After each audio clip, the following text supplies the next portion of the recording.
Saya pernah berpikir bahwa cinta adalah rahasia yang bisa saya simpan selamanya, terkunci rapat di dada, jauh dari pandangan dunia yang kejam.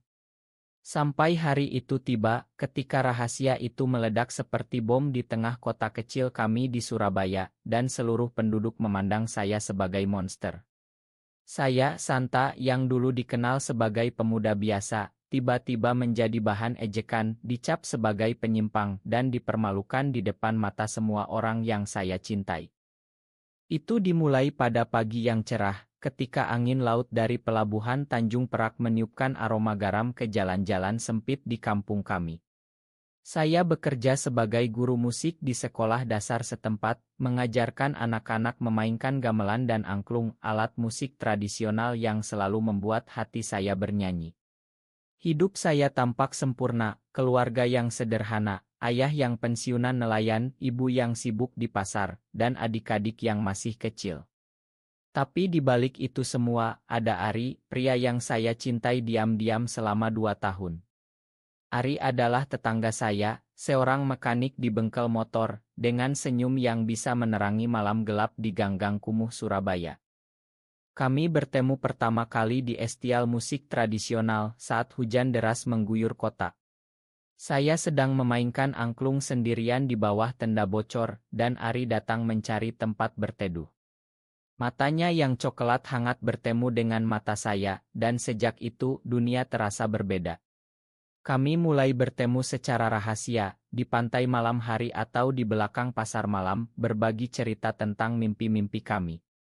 Ari bercerita tentang keinginannya membuka bengkel sendiri, sementara saya berbagi hasrat saya untuk membuat musik yang menyentuh hati orang Indonesia.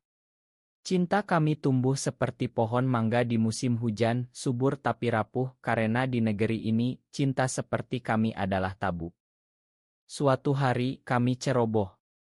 Di sebuah warung kopi kecil di pinggir jalan, tangan kami saling menyentuh di bawah meja, dan seseorang melihatnya.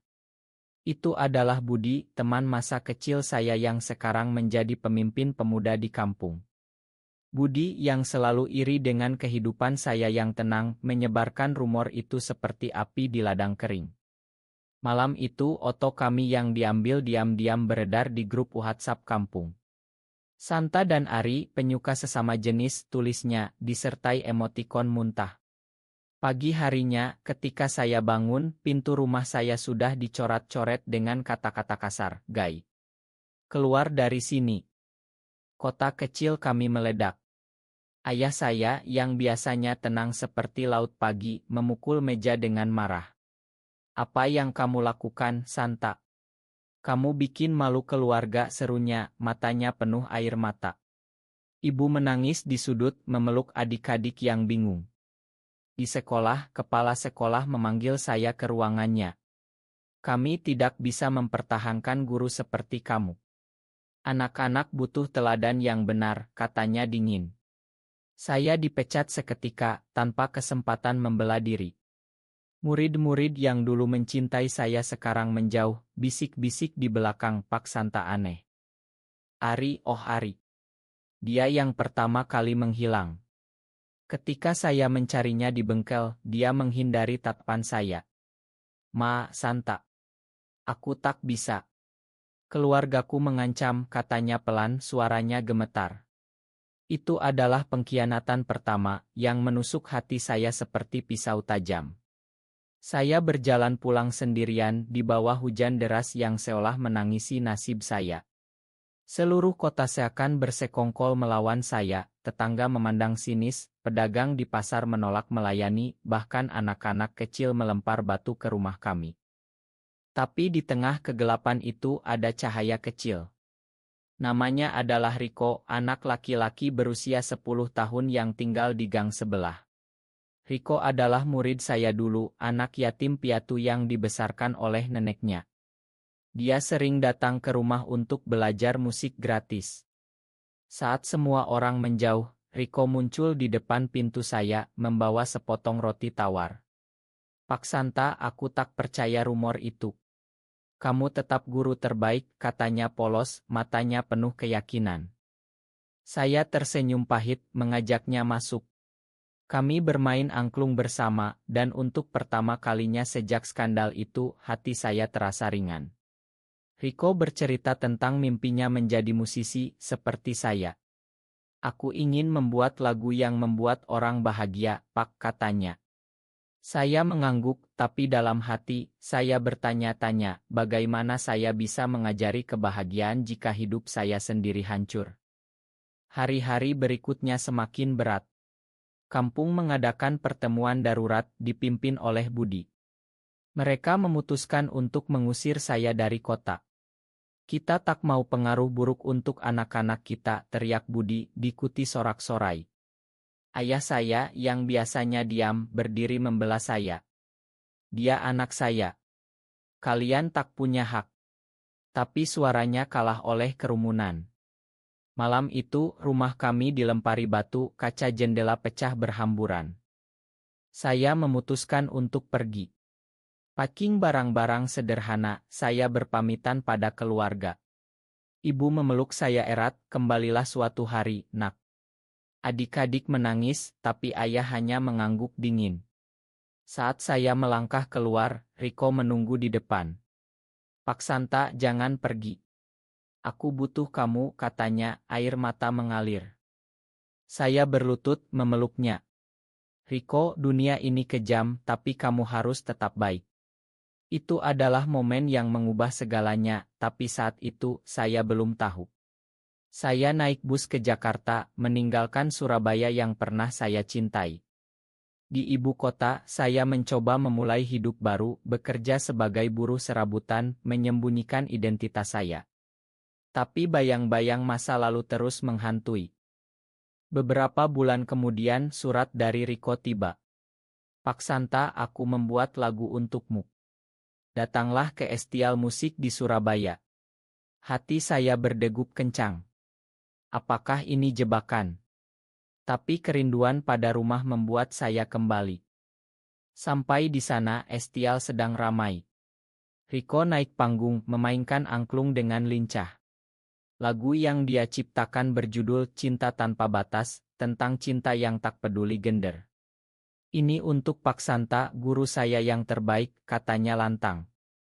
Kerumunan terdiam, lalu tepuk tangan meriah. Budi mendekat, wajahnya penuh penyesalan. Ma, Santa. Aku salah. Ari juga ada di sana, matanya penuh rindu.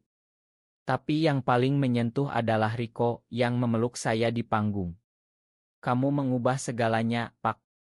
Sekarang kota ini menerimamu. Saya menangis, merasakan kehangatan yang lama hilang. Cinta kami, meski penuh luka, menemukan jalan pulang.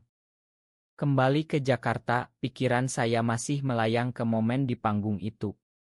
Rico, anak kecil yang polos, telah menjadi pahlawan tak terduga dalam hidup saya. Tapi perjalanan pulang ke Surabaya bukan akhir dari cerita, itu baru permulaan konflik yang lebih dalam. Saya memutuskan untuk tinggal sementara di rumah keluarga, tapi suasana masih tegang. Ayah sering menghindari pembicaraan, sementara ibu berusaha menjembatani.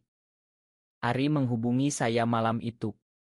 Santa, kita perlu bicara, katanya melalui telepon, suaranya gemetar. Kami bertemu di Pantai Kenjeran, tempat kami pertama kali berbagi rahasia. Bulan purnama menyinari ombak, menciptakan suasana romantis yang kontras dengan hati kami yang rusak. Aku takut, Santa. Keluargaku memaksaku menikah dengan gadis tetangga, ungkapnya. Hati saya hancur lagi. Kenapa kamu tak melawan, Ari? Kita bisa bersama. Dia menunduk, ini Indonesia, Santa. Tradisi lebih kuat dari cinta kita. Itu adalah pengkhianatan kedua yang membuat saya mempertanyakan segalanya. Saya pulang dengan air mata, tapi Rico menunggu. Pak, jangan sedih. Aku punya rencana, katanya misterius. Rico, dengan kecerdasan anak-anaknya, mulai mengumpulkan teman-teman sekolah untuk mendukung saya. Mereka membuat poster-poster tentang toleransi, menggambar pelangi sebagai simbol. Kita akan ubah kota ini, katanya antusias. Saya tersenyum, tapi khawatir akan bahaya. Budi yang sekarang berubah bergabung. Aku ingin tebus kesalahan, katanya. Kami merencanakan acara musik untuk mempromosikan kesetaraan. Tapi tidak semua setuju. Kelompok konserati di kota, dipimpin oleh seorang kiai lokal, mulai kampanye anti-LGBTQ. Ini ancaman bagi moral bangsa, seru mereka di masjid. Konflik memuncak ketika mereka mengadakan demo di depan rumah saya. Batu beterbangan, slogan kasar bergema. Riko, yang kebetulan ada di sana, terluka oleh pecahan kaca. Melihat darah di wajahnya, saya panik. Riko, kenapa kamu di sini? Saya membawanya ke rumah sakit, hati penuh rasa bersalah. Di rumah sakit, nenek Riko datang menangis. Anak ini selalu bicara tentangmu, Santa. Kamu seperti ayah baginya. Kata-kata itu menyentuh, tapi juga menyakitkan. Ari muncul tiba-tiba, aku tak bisa tinggal diam, aku batal nikah. Kami berpelukan di koridor, tapi saat itu fokus saya pada Riko. Riko bangun dengan senyum. Pak, aku baik-baik saja. Lanjutkan rencana kita. Keberaniannya menginspirasi. Acara musik dilanjutkan meski di bawah ancaman. Di panggung saya bernyanyi lagu ciptaan Riko, suara saya gemetar tapi penuh emosi. Kerumunan mulai dari skeptis menjadi terharu. Tapi pengkhianatan datang dari dalam. Budi ternyata masih iri membocorkan rencana kami ke kelompok anti. Mereka menyerbu panggung, merusak alat musik. Kekacauan terjadi, polisi datang. Saya ditangkap atas tuduhan mengganggu ketertiban. Di penjara, saya merenung. Mengapa dunia begitu kejam? Ari mengunjungi, aku akan lawan ini bersamamu. Riko juga datang dengan neneknya, Pak, aku buat petisi. Ribuan tanda tangan. Bebas setelah seminggu, saya kembali ke kota yang berubah. Petisi Riko viral di media sosial, menarik perhatian nasional. Wartawan datang, cerita saya menjadi headline, guru gay dipermalukan, anak kecil jadi pahlawan. Ayah saya akhirnya bicara. Ma, nak. Aku salah. Kami berpelukan, air mata mengalir. Ari dan saya memutuskan untuk bersama, meski pelan-pelan. Riko menjadi bagian keluarga kami, belajar musik setiap hari. Hidup tak sempurna, tapi ada harapan. Di Surabaya, angin laut sekarang membawa aroma perubahan. Perubahan itu tak datang mudah. Setelah petisi Riko viral, kota Surabaya terbelah. Sebagian mendukung, sebagian menolak keras. Kelompok anti-LGBTQ mengadakan rapat besar di alun-alun, menyerukan boikot terhadap saya dan Ari. Kita lindungi anak-anak dari pengaruh buruk, teriak kiai pemimpin mereka. Saya dan Ari memutuskan pindah sementara ke pinggiran kota, menyewa rumah kecil di dekat sawah. Di sana, kami mencoba membangun kehidupan baru. Ari membuka bengkel kecil, sementara saya memberikan les musik online. Tapi bayang-bayang masa lalu terus mengikuti. Email ancaman datang setiap hari, membuat kami takut. Riko sering berkunjung, naik sepeda dari kampung. Pak, aku ingin buat band untuk toleransi, katanya. Kami latihan bersama, menciptakan lagu-lagu tentang cinta dan penerimaan. Suatu hari, Riko bercerita tentang rahasianya sendiri. Pak, aku juga merasa berbeda. Aku tak suka cewek seperti teman-temanku. Hati saya terenyuh. Riko, itu normal. Kamu adalah kamu. Kami berbagi cerita, memperkuat ikatan. Tapi konflik datang lagi ketika nenek Riko jatuh sakit. Dia butuh biaya operasi mahal. Saya dan Ari mengumpulkan dana, tapi tak cukup.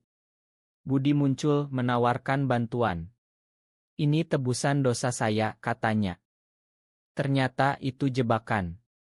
Budi menggunakan kesempatan itu untuk mendekati Ari, mencoba memisahkan kami. Ari, Santa hanya bawa sial. Bersamaku kamu aman, bisiknya. Ari tergoda sesaat, tapi menolak. Aku cinta Santa, katanya tegas. Pengkhianatan Budi terungkap ketika dia menyebarkan rumor baru, Santa eksploitasi anak. Menggunakan Otoriko dan saya. Kota gempar lagi. Polisi datang menyelidiki. Saya ditahan, kali ini lebih lama. Di sel, saya merasa putus asa. Mengapa Tuhan biarkan ini? Ari berjuang di luar, mengumpulkan bukti. Riko memberikan kesaksian, Pak Santa seperti ayah. Dia tak pernah salah. Kasus dibatalkan, tapi luka dalam. Nenek Riko meninggalkan Riko sendirian.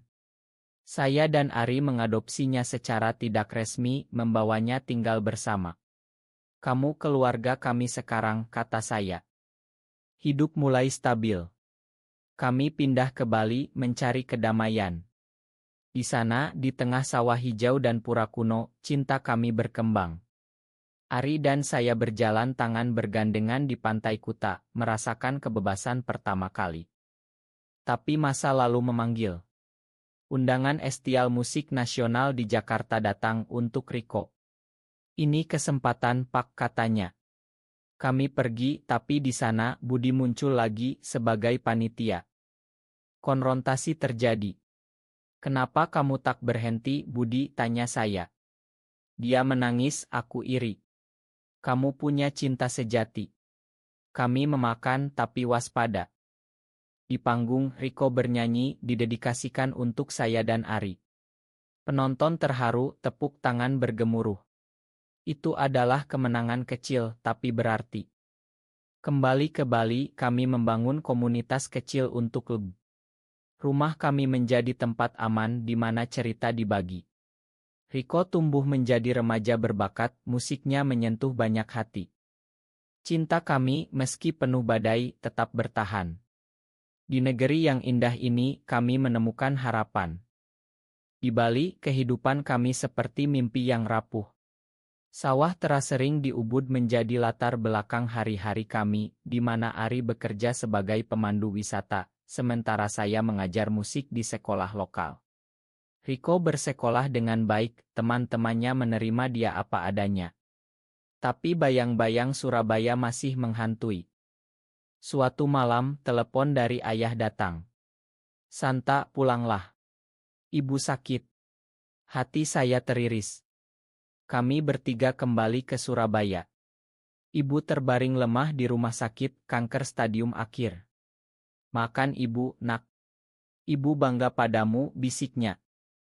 Di sampingnya, saya menangis. Ari memegang tangan saya, Riko memainkan angklung pelan.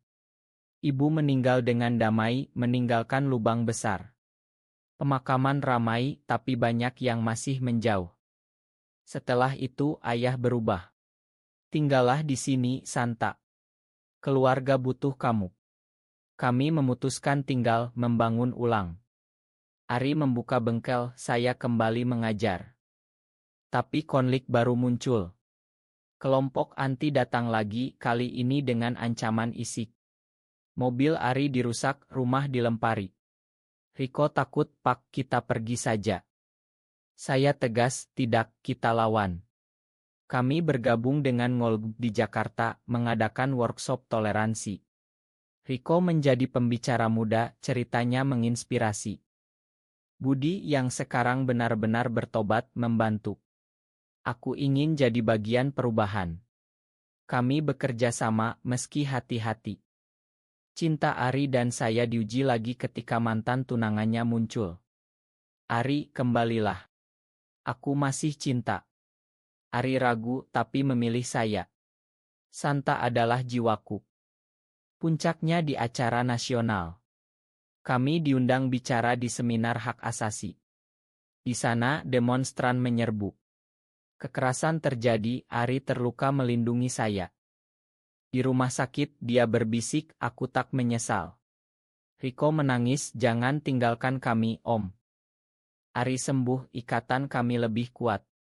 Kota mulai berubah, petisi baru beredar. Pemerintah lokal mendukung program toleransi. Hidup kami sekarang penuh harapan. Riko lulus sekolah, masuk universitas musik. Saya dan Ari menikah secara simbolis di Pura Bali, dikelilingi teman. Pengkhianatan masa lalu menjadi pelajaran. Di Indonesia, perubahan lambat tapi mungkin. Tahun-tahun berlalu, Rico tumbuh menjadi pemuda berbakat. Musiknya hits di radio, lagu tentang cinta bebas. Saya dan Ari bangga seperti ayah-ayahnya. Tapi masa lalu kembali. Budi ditangkap karena korupsi, mengaku semua karena iri pada saya. Santa makan aku, katanya di penjara. Kami memakan Okus pada masa depan. Komunitas kami berkembang, membantu banyak orang seperti kami. Suatu hari, Rico bertemu cinta pertamanya, seorang pemuda di universitas. Pak, aku takut seperti dulu, katanya. Saya sarankan jujurlah, Rico. Cinta butuh keberanian. Mereka bersama menghadapi tantangan. Kami dukung seperti keluarga. Konflik terakhir datang ketika Undang-Undang Anti-LGBTQ diusulkan. Kami demo di Jakarta, ribuan bergabung. Rico bernyanyi di depan gedung suaranya bergema. Polisi bentrok, tapi kami menang. Undang-undang ditunda. Kembali ke Surabaya, kami rayakan. Ari dan saya berjalan di pantai, mengenang awal. Rico mengubah segalanya, kata Ari. Ya, dia pahlawan kita, jawab saya. Hidup penuh liku, tapi cinta menang. Akhirnya, di usia tua, saya melihat kembali. Rico sekarang musisi terkenal, menikah dengan pasangannya. Anak angkatnya memanggil saya kakek. Ari dan saya tinggal di rumah kecil di Bali, menikmati matahari terbenam. Kita berhasil, Santa, katanya. Berkat Rico, balas saya. Kota yang dulu memalukan saya sekarang merayakan. Estial tahunan untuk toleransi dengan nama saya. Cinta kami, meski penuh luka, menjadi inspirasi. Di Indonesia, harapan selalu ada. Selamanya berubah berkat seorang anak.